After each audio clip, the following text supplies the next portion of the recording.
In case we have not had the pleasure to meet before, my name is Tom, and I'm one of the pastors here, and I'm so thankful that you're here today because I believe God has something for each and every single one of us if we'll just lean in, open our hearts up, and listen to what the Holy Spirit wants to speak into us. Now, today is going to be a little bit different. We're wrapping up our sermon series called Won't You Be My Neighbor? And instead of me getting up here and preaching a traditional message, we're going to have a candid conversation about race and faith today. As you know, in our culture, that is something that is such an important topic, and I believe especially for us as a local church to dive into. And here's why. Here's why we're going to talk about race and faith, because they go hand in hand. Number one, we believe that God created all human beings in His image and likeness. That every single person, no matter where they live, what their skin color is, what language they speak, has inherent value because God has created us all in His image and His likeness. And so if somebody or some bodies in our community are being mistreated because of one of those things, we want to be a voice to talk about God's heart in that. And number two, I think this is really important for us because we all come from different backgrounds. We all come from different walks of life, and it's important for us to lean in and learn and become empathetic and hear what one another are going through and struggling with. And I think today is going to be a really, really awesome opportunity for us to learn and grow as a local church. But with that being said, let me invite up our three special guests today who are helping me on the panel today. Would you give them a round of applause as they make their way to the stage?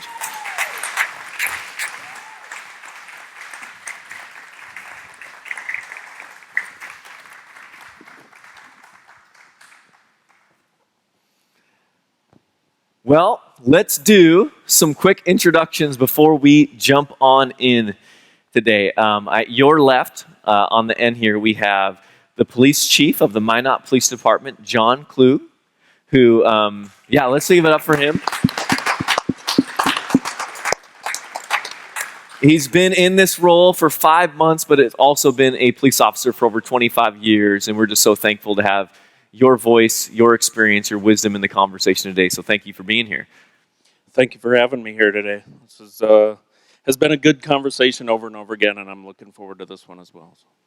And next to him, we have Ernest Usher III, who in our community has become, and not just in our community, but an activist to point out injustice and offer hope and be a bridge builder in the community to make a difference on this important issue. And the thing that I also love is him and his family call the Pursuit Church home, and I think that's pretty neat as well. And so we're so thankful to have you on the panel today.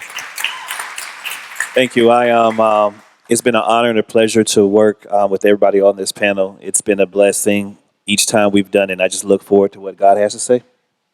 And last but certainly not least, we have Yucari Brown, who she has also been a long-time attender, her and her family, of the Pursuit Church, and she helps with our student ministry Momentum. She's a small group leader for our high school girls, and she's also part of the United States Air Force. So glad to have her on the panel as well. Yeah, thank you for the opportunity. I know we're having sometimes some people say a very tough but needed conversation, so I'm glad that we have this opportunity. Absolutely. Well, appreciate you guys. It's been a really good day. I've learned and grown a lot from all of your perspectives, and I'm excited for our church to lean in as well. Now, let's jump in to a heavy question right off the bat. As you all know, the tipping point, I think, right now in our country was this video that came out of George Floyd. And most of you have probably seen it. It's hard to watch.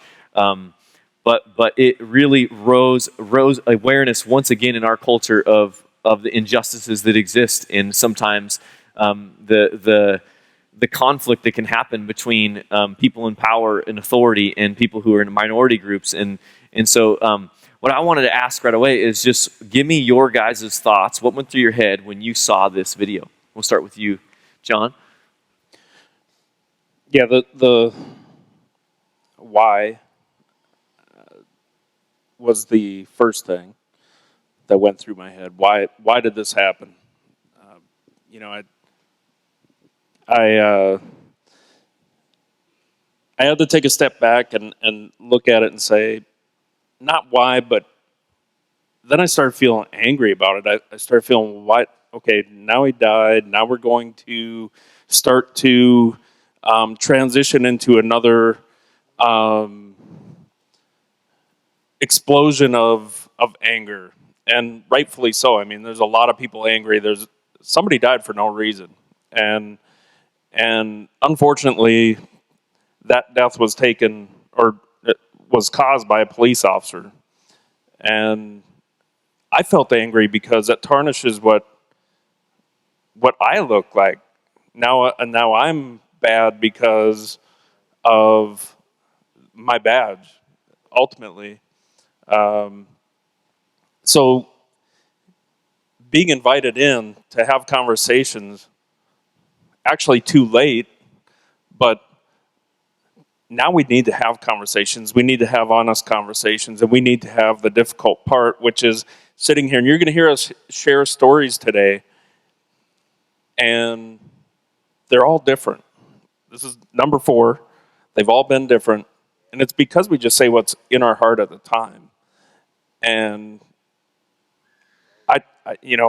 I just can't explain how frustrating it is to keep having to have this conversation when it's been going on for years. I'll say that in all honesty and truth, I was mad. And I'm still mad.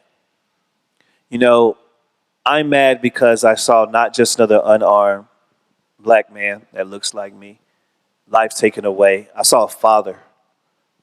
And no matter the mistakes that he made, the things that he did, he was still a father and a man. And his life was taken away from him from no reason. I talked about it at the George Floyd Memorial 4 weeks ago, a $20 bill, whether it was counterfeit or real, we still don't know. But it was $20. And no one should suffer any kind of loss for something so minute.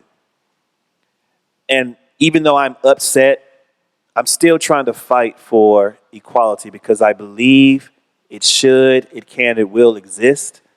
However, the motions that I go through every day to even, because I've watched that video hundreds of times from different angles of different people that recorded it. And I can't believe for 8 minutes and 46 seconds, that's human life just going out of somebody. And you just watch it. And you think about yourself. And you think about your kids. And you think about that could have been you. So I'm still dealing with that. I had just began to not come to Copes, but go through the Ahmaud Arbery situation because I'm from Georgia. So Brunswick, that's like a part of me. And to see that and then this, I'm going to say it was too much for me, but it reminded me of what we're fighting for. So, because we've done this 4 times, I really had a moment to really reflect on the fact of watching that scene. I haven't been able to watch it more than one time because, like I've said before, all of us have like our favorite movie where we know there's a particular scene where we're going to cry or we're going to laugh or like, oh, the scene's coming up, it's coming up. And that's what it felt like. Like, this is what's coming up, except I can't change what's going to happen at the end. And one of the things that it made me really realize, because it wasn't just the video, it was the aftermath of the video, because then it made me come to a realization of the world that we're actually living in. And I told the panel before, as a parent, think about it this way. Here was Moses' mom back in the day. There's no ultrasound, there's no medical doctors, and she finds out she's pregnant. And what is in the world at that point? There's a law that says that if she has a son, he will die at the hand, right then and there. So she has no idea, but she's got this baby that's growing inside of her, and she's so excited because she's going to birth this baby into the world. She knows it's going to be a great joy. She's excited, but yet she's so fearful. And that fear is real. It's tangible because there is something when that moment that her water breaks and that baby enters the world, there's a chance that that baby's life is not going to matter, regardless of what it looks like, regardless of the fact, based just off the fact that it's a boy. And here she is, and she births this baby, and you can imagine the joy, the fear, the anger, the hatred, everything that she's feeling, all these emotions all at one time, because now her baby's life is in danger. And that's the reality that we're facing right now. And what does she do? She puts this baby in a basket and floats it down the river. And you're like, oh my God, a brand new baby in a river, in a basket that she put together. Crocodiles, snakes, all these dangers. But she's like, I got to put my baby out in all that dangers and hope that they get to somewhere safety. That's what we feel every day. Because I have kids. And I'm putting them out into this world where there's all these dangers, and I'm just hoping and praying that there is some safety, that they make it to their destination each and every day. So I know we look at George Floyd and we say this is just one incident, but it's not just one incident. It's the one that the world has, like you said, been the tipping spear of a lot of this. But it's not the one incident, because if you look at the posters and all the faces prior to him, completely would change your outlook on how this thing has happened. So if you get on social media, by the way, you'll hear so many different opinions, thoughts, ideas. But one of the things that I've heard that I wanted to ask and get your guys' thoughts on or bring up is, I hear some people saying that racism isn't an issue anymore. The laws were changed in the 1960s. Nobody that I know is a racist. I don't use the N-word. Nobody I know uses the N-word. We have black business owners. We've had a black president. Like, isn't racism just a non-issue? Like, can we move on from this? Is it no longer happening? What's your response to that?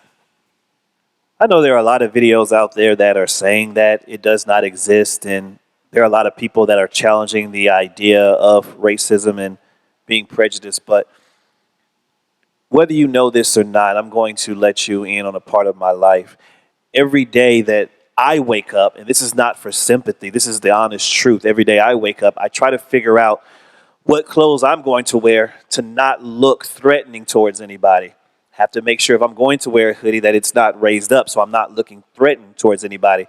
When I go to a store, I try to smile. I try to make sure to have my wallet somewhere seen, or I always ask for a receipt, and I don't want to look threatening towards anyone. If I get in the elevator with somebody that doesn't look like me, I try to ease them by saying something funny or doing something or smiling, because I don't want to look threatening.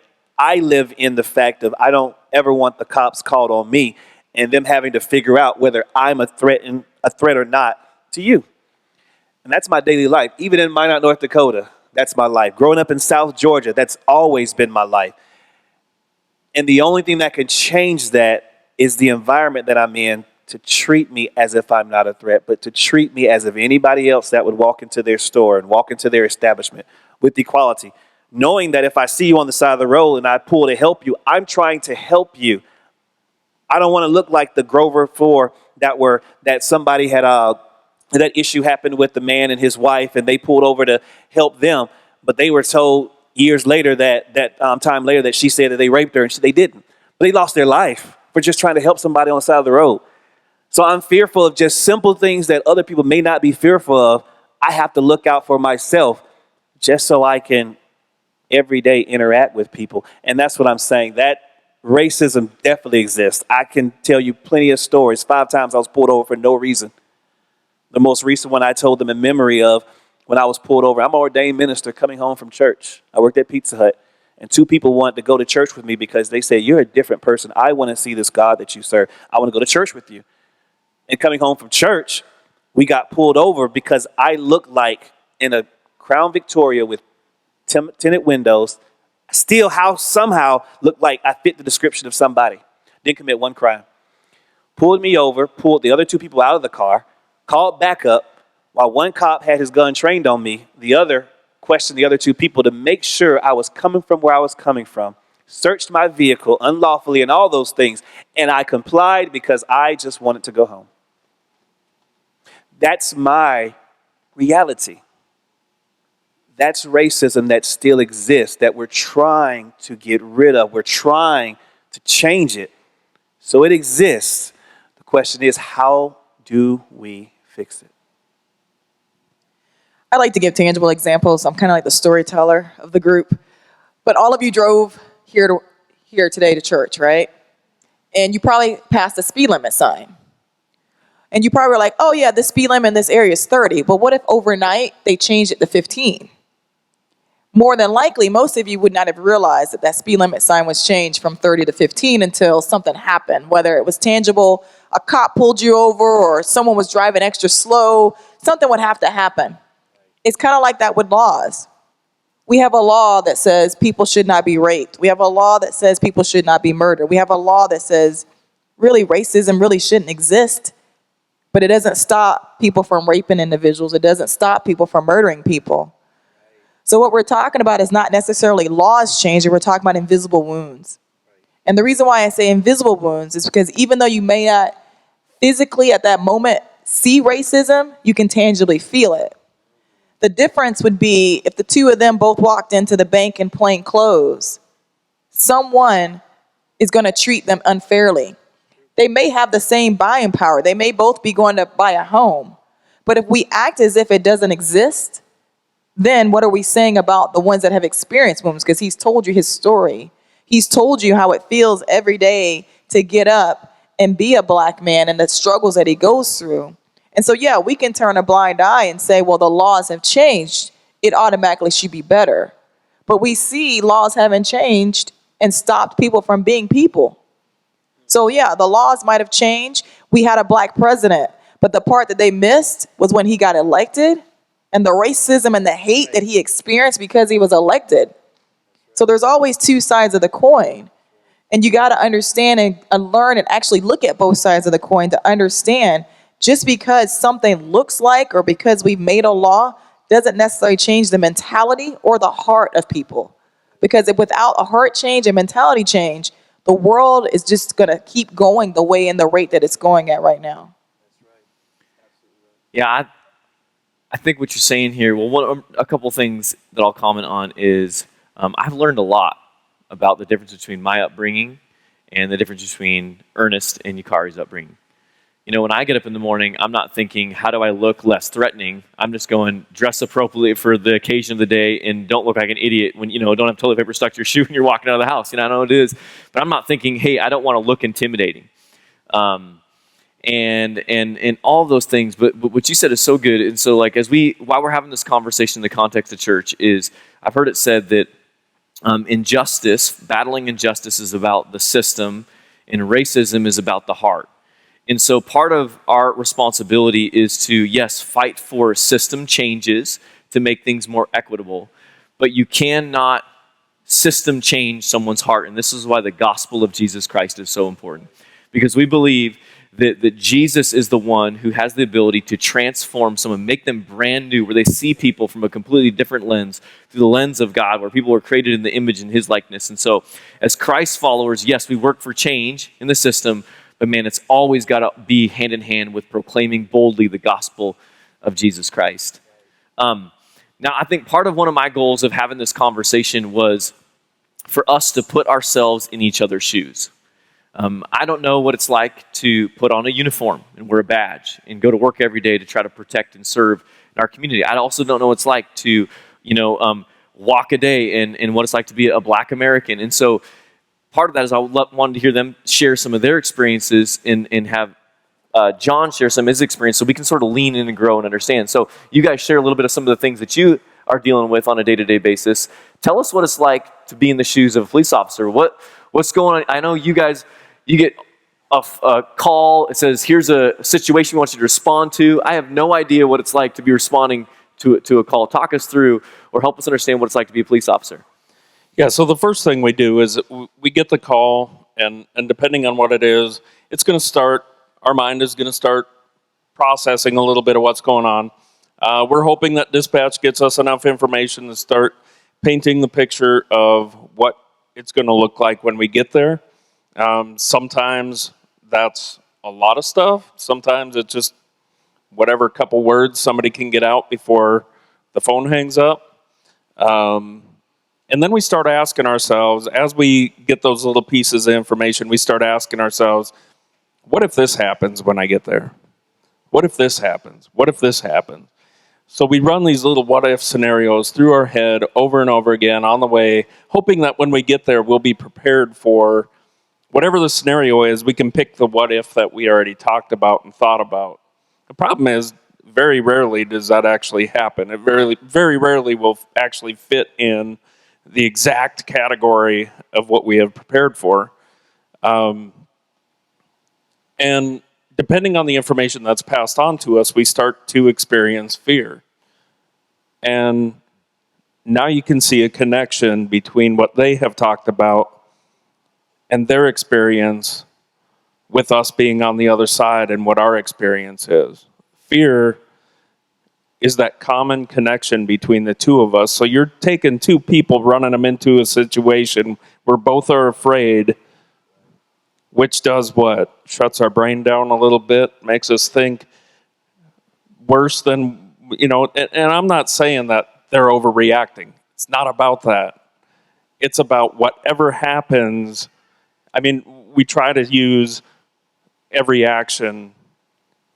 For every action, there's an equal opposite reaction. Doesn't work that way. You're dealing with human emotion, human feelings. And all it takes is a little bit of bias to throw that off just that much more. So we have to have conversations as law enforcement.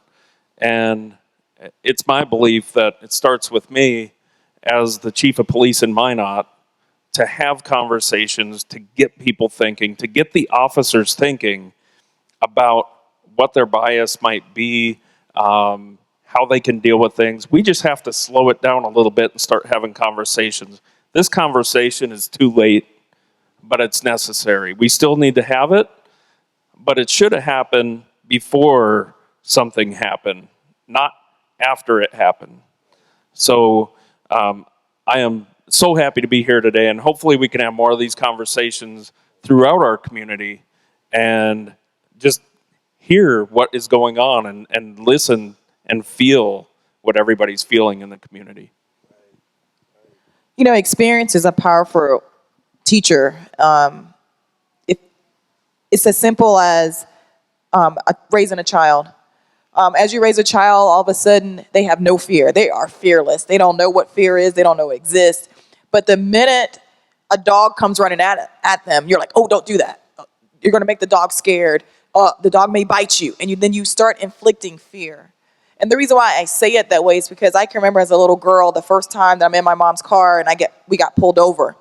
And my mom immediately began to instruct me. She said, sit up tall, talk distinctly, and talk slowly. Don't make any southern movements. And I'm a kid. Why would a mom need to tell a kid, start instructing because we're always teaching our kids in the moment, right? And here is this moment, and this cop has my mom pulled over, and she's teaching me how to respond to cops. Because then here comes the cop, and he's asking questions, and I'm watching my mom, and I'm watching how she's reaching to her visor. I'm reaching to my visor for my insurance and my registration. And she's giving me that eye, like, follow what I'm doing. Don't even try it right now. Like, that's one of those looks where mom means business. And so then you grow up generation after generation teaching that, because experience is a powerful teacher. And then you watch as the officer might put his hand on his weapon, and you're like, well, that's because you observe it as a kid. You're trying to figure out what's going on, and you're like, why is he putting his hand there? And then later mom says, if you're ever pulled over, you do exactly as I did. And that becomes ingrained in your head because you realize the seriousness of the situation. So now you fast forward to now, and I'm a mom. What do? I got that George Floyd instance, and I'm teaching my kids the same way my mom taught me. It may not be how I want to be, and I had the conversation with Ernest. My youngest is always asking why, because she doesn't understand. And then when my oldest says, it's because that's what it is. This is how we live, and you'll understand the older you get. You start realizing, like, man, I wish that response could be different. Like, why does my response to my kids have to be, I got to teach you this because this is how it is, because I got to keep you alive, and this is the only way I can keep you alive. And so, yeah, fear drives us, because that experience really drives us home to the fact of, this is the only way I can make sure that my kid lives to see another day.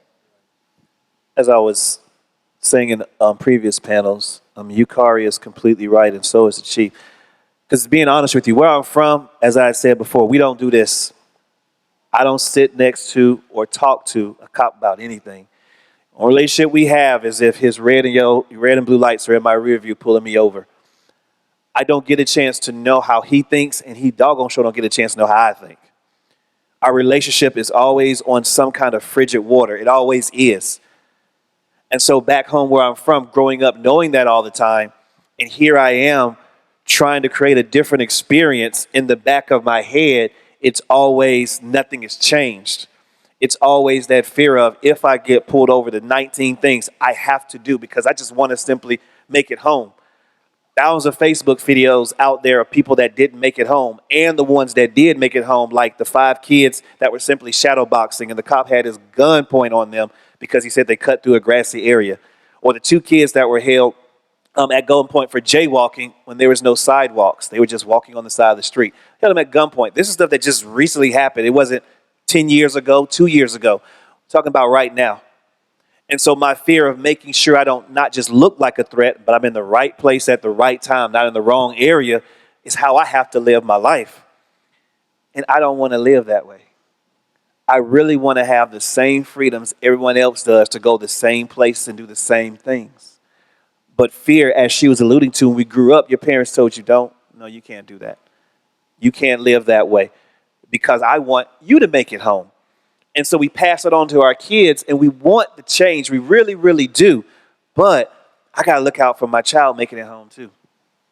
And so that's something that we're trying with this panel. The reason we're having this conversation this morning is being honest about those fears and trying to destroy those fears so the community and us together can treat each other with equality so we don't have this problem for our kids. Because if we could change one person's view, that's a whole legacy of kids and grandkids' kids that will change how they feel about people that don't look like them.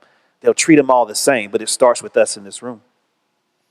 Well, I think it's really powerful to hear each of you, one, John, from your perspective as a police officer, the fears that you have as you walk into a situation. And then Ernest and Yucari, the fears that you have when you find yourself in a situation. There's this commonality of fear that they talked about. But the thing that gets to me is, as Christians, and the scriptures teach that perfect love drives out fear. Fear is a great divider of people. How do we eliminate the fear that often exists between people who maybe don't understand each other the best? And so my question for the three of you is, what can we do to create better relationships between one another? How do we eliminate the fear that exists between us? That's more of a 2-part answer to that.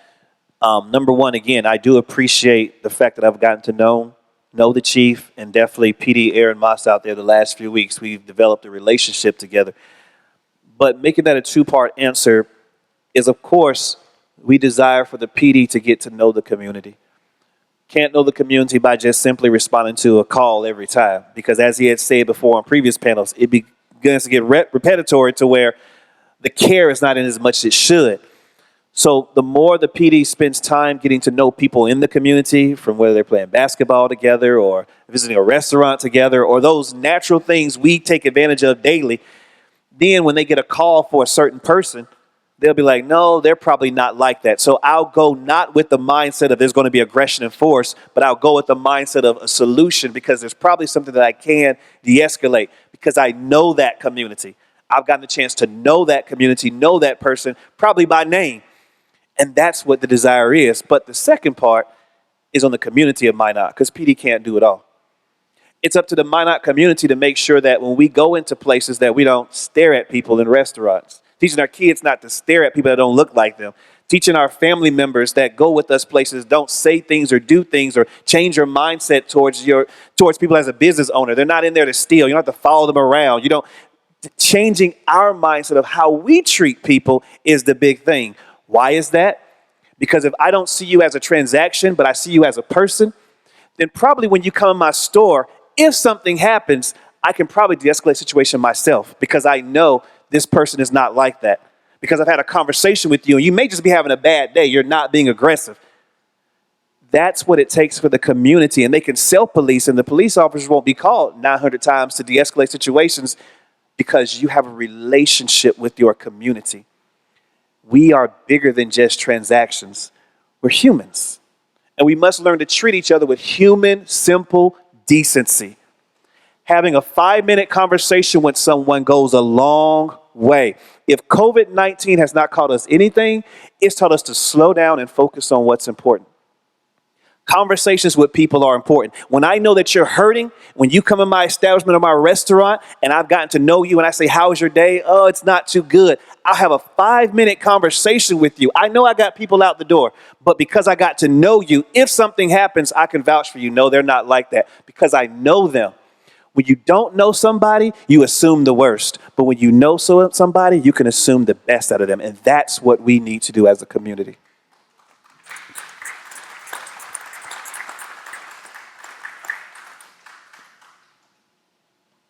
I mean, what a perfect segue in our sermon series, Love Your Neighbor as Yourself. I mean, it's amazing when you go back to God's word and the truth that is taught in it. You know, love the Lord your God with all your heart, mind, soul, and strength, and love your neighbor as yourself.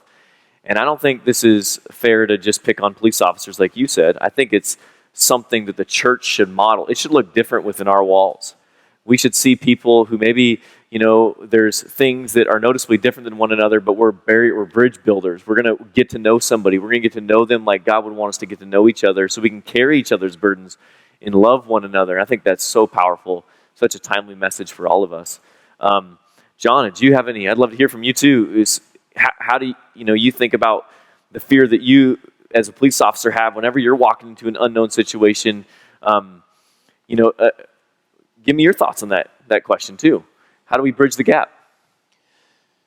Yeah, the problem is we always want to solve somebody else's problem, and that's what they call us for. Well, I got a problem. Come solve it, but we don't listen to what their problem is. I've experienced some of what, just from a different angle. I've got my stepdaughter's black, and we experienced, I'll just tell a real quick story. We experienced in making a mistake about booking our hotel on the wrong side of Niagara Falls. And the kids were young. It was just my wife and I were both white. Her son, who's white, and her daughter, who's black. And we get to the border crossing to go into Canada. And it took about 15 minutes of having the border crossing agent go off on me about, taking a stolen child into Canada and selling them and all, just the whole thing. And I'm like, look, I'm a cop. I get it. You're doing your job, but it's like blah, blah, blah. Let's move on. So we get through that part. We get into Canada. Well, we got to get back in the U.S. Now, we didn't plan on going to Canada, so all we had was our driver's license. This is several years ago before you had to have passports and everything to get into Canada. On the way back, we get stopped again by the U.S. side, and now we got to get out. We got to go into immigrations because, once again, we have to explain why one of us doesn't look like everybody else in the car. And it's frustrating, and I get it. I know what they're doing. I know why they're doing it, but it's still frustrating because I firmly believe if I would have had two white kids in with the two white parents, I wouldn't have been standing at immigration for 15 minutes explaining one person's connection to us. Not everybody's connection. Not everybody was. We didn't have to explain why her son was with us. Just one person in that car was black, and we had to explain that and go through that process. So it's frustrating. So I get it, and that's part of it. We have to understand that just because we don't see it, we don't think it exists, we don't experience it. I can honestly say I've never walked in their shoes, but I've felt it. So it's just taking time to listen so we truly understand what the experience is. And most of us don't want to take that time. You know, what comes to mind as you were talking, and it's in the scripture, and I can always find it later for you, but it talks about this lady going before the unjust judge. And she was pleading to this unjust judge who did not fear God, didn't have a care for God, didn't care about God. But it talks about how her persistency led to her getting justice. And so when you think about what can we do, right now we're sitting before something that none of us can directly touch. None of us can directly go before the judge and say, give them justice. However, what we have, the world doesn't have. And each and every person that's in this room plays a part in that. Because anytime there was any injustice when the Israelites were traveling through, they would stop and they would seek guidance. And then they would push forward. So we're looking for solutions for things that are truly natural. They were looking for a natural solution, but they went a spiritual route. And there was times that God gave them the way that God told them to fight was not necessarily how the world would have said to fight. And we are the church. We are the Christians. We're the ones that should have the solution. And we say, well, we see this happening, but I really don't want to touch that. But your family's affected too. It doesn't matter what color the skin you are. Your family's affected too. So when you lay down to pray for your family, you're also praying for our family. You're also praying for the cops that are on the job, because prayer is a solution. And it's an ultimate solution, because the Bible tells us that's how that lady got victory. She didn't get victory by the world's way. She got victory from a judge that could care less about what the world says, what God says. So we're looking for all these solutions and how to connect with people. Well, we got to start where it all began. So you go in the Bible and you see these examples. They aren't just examples for us to be like, that's a nice story. Oh, I don't understand that. Okay, let me flip over. Let me get a different interpretation because I don't know what that's saying. It's for us to actually look at it and say, this is a worldly problem, but I got a godly solution.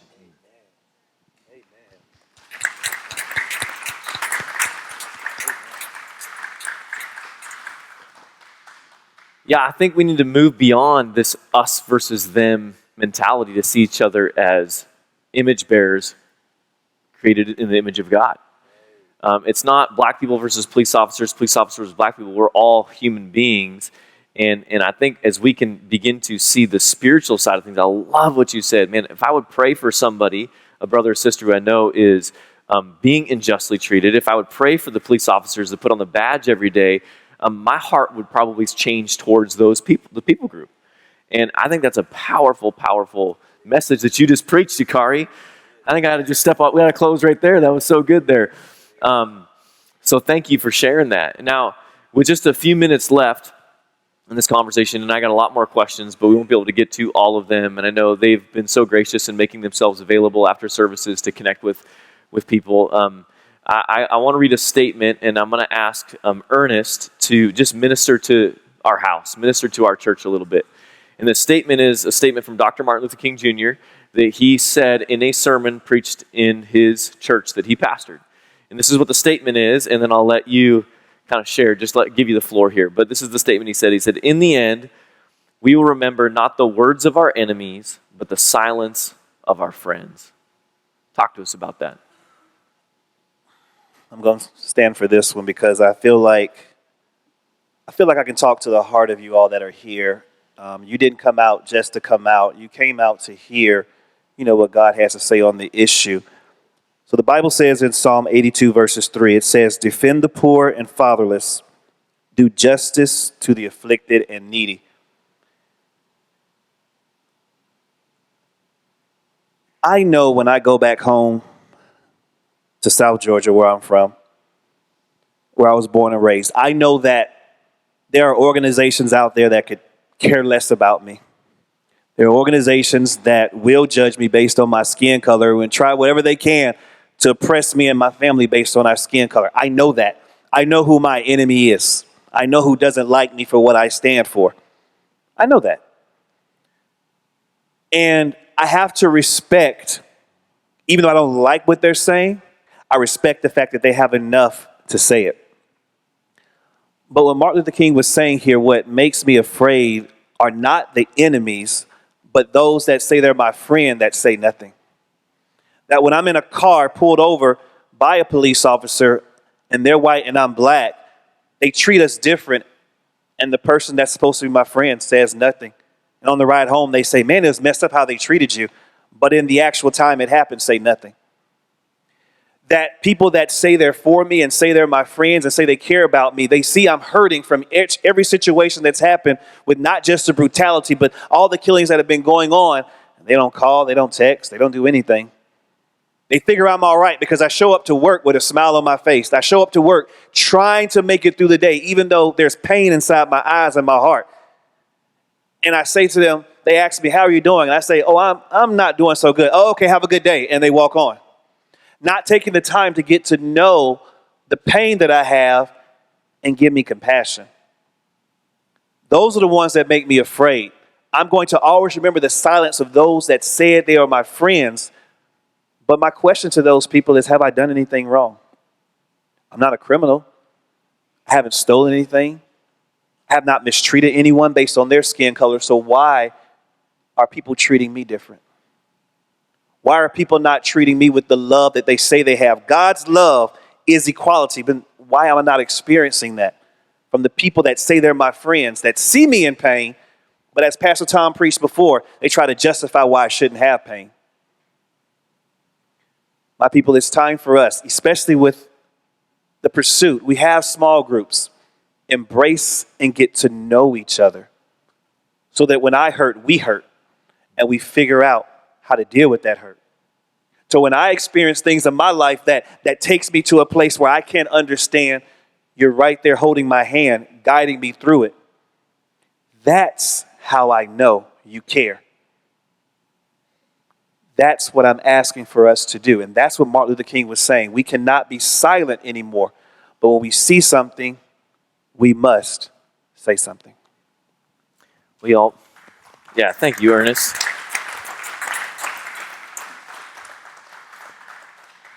As we close our time, Ernest, do you mind praying for our church family? And then Pastor Nick will come up here and close out the service today. God, I just thank you for this opportunity. We thank you for this opportunity that we have together. God, please touch and speak to our hearts, God. These services that we've done today together, let them not be in vain. Let them not go in one ear and out the other. But God, let it tug on our hearts that we truly understand what it means to love our neighbor as ourselves. That we truly begin to intervene in the lives of those that have hurt and have pain because of all these things that are going on. And that you open our eyes. Remove anything in us, God, that causes racial biasness, that causes prejudice, that causes stereotypes. Remove it in the name of Jesus and help us to see each other through the lens of your love. Because Christ, that's how you saw us when you applied your blood to our lives. You only see us through the blood stain. Help us to see each other with that same love. That we stand up here, God, not just to stand up here, but that it generates conversation in our communities, that it generates conversation in restaurants and in businesses and in houses and in homes, that we be a beacon of light from Minot to the rest of the world, what it means to truly love each other the way you love us. It's in Jesus' name we thank you and we appreciate you. Amen. Amen. Can we give it up for them? Yeah, give them another round of applause. Yucari, Ernest, John, thank you guys so much. I don't know if you all can appreciate what just happened, but to get that group as a panel in this setting is not something a lot of communities could do, and I'm thankful that in our community we could do that. And so thank you guys for being a part of this. It was a great discussion. And the reality is for us as a local church is that Jesus had one plan for heart transformation, and that's him. That's the only way our hearts can transform. And as a local church, that's our mission, is to reveal Jesus to our community and continue to let him transform our hearts in all we do. And so what a powerful way to end up this sermon series. Next week, we're going to get into Mixtape Volume 3, so it's going to be fun. Be on the lookout for how to engage with us in that, what we're going to be doing. It's going to be a great time for you and your families. As we close service, one thing that we want to still do, and this is a different type of service than we normally do, but we have prayer teams available under each screen for anyone that's in service today that's just going through a lot or they got a burden they need to share. Our prayer team would love to connect with you as service dismisses here and pray over you. And so if that's you and you fit that need, stay around. The prayer teams are going to be available. Grab some invite cards from the Next Step wall, but we will see you guys next week for our new sermon series that's going to kick off. God bless. Have a great week.